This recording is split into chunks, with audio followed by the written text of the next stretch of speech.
Hello everybody, Mark here at Gilbo Realty. Today I'm going to cover home inventory and what's going on with that.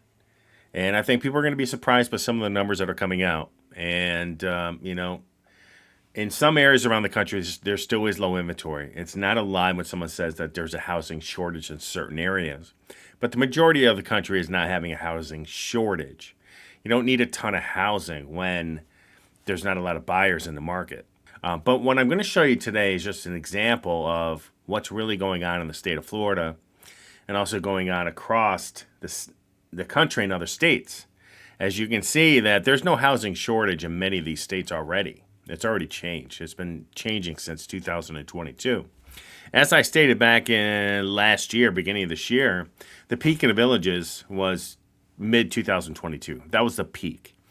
There's no arguing about it. You can see people that bought a house in 2022 trying to resell today, and they're breaking even or losing money. Okay, so that seems to be the trend, not just in Florida, in other states as well. If you bought in the last couple of years, you're probably going to walk away with money out of pocket just to close if you don't have a good amount of down payment when you bought it. So I want people to understand that, when you hear this thing, housing shortage, it's not really true. There's definitely not a housing shortage in Florida. Without a doubt, there's no housing shortage. There are so many homes in Florida that we are way surpassed the inventory level before COVID. Way past it. Way past 2019. We're at all-time highs. Okay? And the funny thing is that there's a lot of inventory built by builders that aren't even on that inventory count. So a builder can build a house and just not throw it in the MLS, right? You want to buy my house, you got to come to my neighborhood and take a look around. That tends to happen. Not all the time, but sometimes there's a lot of inventory sitting on the market, just not listed yet. And that's another thing that's happening. So you'll see a lot of these homes sitting there in new neighborhoods, not listed with a realtor or not even on the market yet, which is kind of skewing some of the data as well. But builders are building in most areas. But what you're going to see, and I saw this back in '08, when I was in lending, builders will build up to the day they can't. When they can't build, then those neighborhoods go empty. They turn the lights off, and they sold 10 out of the 20 homes. The other 10 are sitting empty, waiting to be strip mined by people going in and out of the neighborhood. And the other 10 people are sit there wondering what's going to happen to the neighborhood. Are they going to finish this thing, even though the builders probably filed bankruptcy and moved on? So I'm hoping that doesn't happen again. But you're going to see here today what's going on with inventory, because it's very hard to understand. The villages is kind of a bubble. When you're stuck in that bubble, as I stated a few weeks ago, the inventory is about to ramp up again. It's going to be all-time highs in the villages, all-time highs. And that doesn't include the major building that's going on by the builder down south, okay, in the newer sections in Eastport, Shady Brook, and other areas. Okay, so all this pressure from existing inventory, other places to be able to buy at a much cheaper rate or a much cheaper price per square foot, all those things can have an effect on the villages, without a doubt. And it's also affecting many communities, many cities around the state of Florida, and also other areas. So the first thing I want to show you is, if you haven't been to our website, go here to the Villages tab. If you're looking to buy a home in the villages, go here to the Villages, buy a home. You can search all inventory. Different ways between the sixes, north of 466. And you can download our new map. Our new map has been updated, and you can download that. And it's pretty cool. It's got a lot of the roads Mr. Van's added in, all the roundabouts that are in the villages here and there. And I added some of our own stuff. So I added some videos for each little intersection. And it'll say YouTube on there. So you just hit the YouTube video, click on it, and it'll open up the YouTube video on YouTube. Okay? We'll be doing a lot more with that map as well. But let's take a look here. This is Tampa Bay. Now, I did 50 miles out at one point, but there were so many homes. And then I dropped down 20 miles smaller in the radius, and I still had over 10,000 homes. Now, Tampa Bay inventory is insane. Okay, the outskirts, 30 miles around Tampa Bay, there's probably 15 to 16,000 homes for sale. Now, I will say a couple years ago, this was down more towards 3,000. Okay, 3,500. That's kind of where everything was. This has all changed. This has rapidly changed with the inventory hitting the market. And it's kind of crazy just seeing the inventory ramp up in all these communities. Now let's take a look at Orlando. This is Orlando. There were so many homes here for sale. I had to do a 30-mile radius because there were so many. 30-mile radius around Orlando. We can all say that, I live my main office is in Syracuse, New York, but I can go 30 miles around and say that's easy. 30 miles is no big deal. People drive that back and forth to work. So they call that a suburb of Syracuse. These are really suburbs of Orlando, okay? And, you're looking 10,000 plus properties. And if I drop down even more, if I went 50 miles out, it's off the charts. Thousands upon thousands of homes. And let's go to another one. This is Ocala. Ocala. Now, another video somewhere on YouTube said Ocala is probably one of the most overpriced communities in the country based on the number of inventory and the pricing there. But you can see here, some of the pricing is going down. It's down 50 grand. So Ocala is probably going to hit pretty hard with some of this pricing. But Ocala's got almost 6,000 homes. And what I do on this, I did a 15-mile radius. We can all say that someone would live 15 miles away and say, I'm in a suburb of Ocala. And 5,600 homes just in this little community. So that seems to be the trend of Florida. All this inventory is ramping up. And it's also ramping up in the villages. You got the VLS by the villages salespeople, which is ramping up in inventory. You just have to go to their site to see all the inventory. The MLS has gone up almost probably 8% just in the last week and a half. They've gone from 450 listings up to 490. That just happened basically in a week and a half, 2-week period. And that probably will continue. We're at probably all-time highs right now in the villages. So let's look at some other things. So people just don't think it's just Florida. This is Texas. So if you look here, here's COVID, pre-COVID, and there's COVID where lockdowns were all happening. It dropped down tremendously because nobody was selling. Nobody can move anywhere. And went up and down, okay? But now look, we're actually above.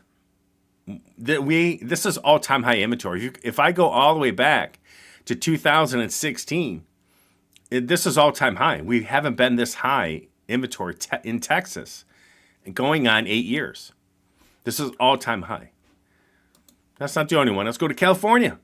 There seems to be a trend of, Californians, a lot of people leaving that place.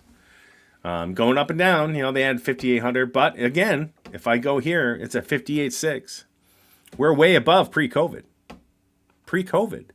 And I see that I will probably tend to see that figure keep going up. Let's go to another one. Colorado. Look at Colorado's inventory. Way above all-time highs.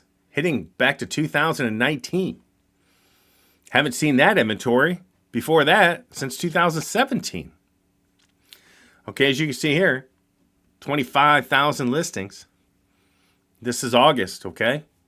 So as you can see, mid-2022, right? Remember, I keep telling everybody, mid-2022 is where the whole inventory, the whole country of real estate changed. It turned over and everything started to change. Now, there's been minor fluctuations in smaller little communities within each state that may be still doing pretty good in low inventory. But you don't need a ton of inventory when people can't get a home at a reasonable price and an interest rate that at 2.75%, right? 3%. Our rates are still at 5.5% to 6%, depending on credit and down payment. And I think right now, the only reason why they're dropping is because of the election, right? I mean, it's an election time. So the incumbent party needs those rates to be down to try to stay in power. That's just what happens. Doesn't matter if it's Republican or Democrat, they all do it. So as you see here, housing inventory in Colorado off the charts, back to pre-COVID levels, okay? Now, we weren't screaming in 2019 housing shortage. We weren't screaming housing shortage 2019. Okay. All right, let's go to another one. Washington, another blue state. Look at this. Way up. 18,900. Pre-COVID levels. Pre-COVID, back to 2019. This has all changed. So now we're on our way up. And where this goes from here is anybody's guess. My guess is up. But at the same time, this is happening across the country. This isn't just, Florida. This isn't just Texas. These aren't just southern states that this is happening to. This is happening to every state in the country. My inventory in upstate New York is up. Why? Less buyers. People are kind of weary about the economy. People losing their jobs. I think if rates were still at 3%, I think you'll have more buyers in the market. But at the same time, I don't think you have anywhere near the amount of buyers in the market buying that you did in 2020 or 2019, because a lot of people have lost their jobs. A lot of people are laying off employees.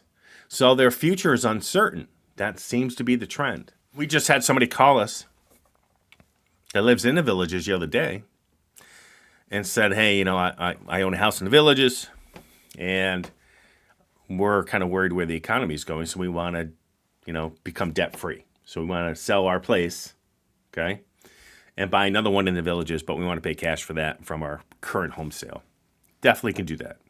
So they're smart. They're thinking smart, you know, in this economy, the way it's going. And this is not just a United States problem. This is a worldwide problem.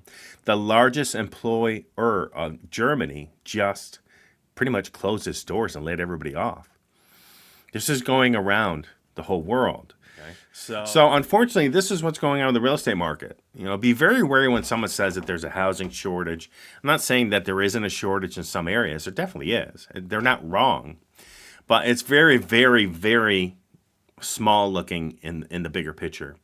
It doesn't matter if I go to the northern states, go to the southern states, go out west, Arizona. I guarantee if I look up Arizona, same thing. Charts off, that inventory is way up. Vegas, same thing. Chart's going to go up. So keep an eye on what's going on. I just want to make sure that everybody's aware of what's going on around the country, because the Florida has remained relatively steady because of the lack of inventory in the northern states. Okay, because people were moving there from other states north of Florida. Florida's about as south as you can get, right? And so people were selling in the northern section, selling their place up there. Why inventory's low, they're getting max value, taking that money, coming down to Villages, paying cash or putting a good amount of money down and buying in the Villages. But now you're seeing a trend of inventory rising. Okay, that was when inventory was still low. Now you're seeing, even in my area, inventory's up.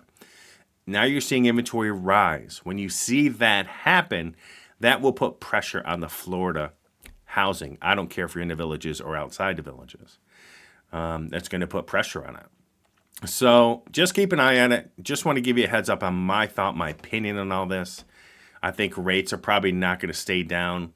I think, again, they're doing it as an election time thing for incumbent parties to probably try to stay in power. So it is what it is. But everybody, enjoy the day. I'll have some home reviews coming out tomorrow. And everybody, if you want me to review a home or something you're interested in looking at, or at least want me to look at, just email me. My email's down below in the comments. And everybody have a great day. And we'll talk to you soon. Bye.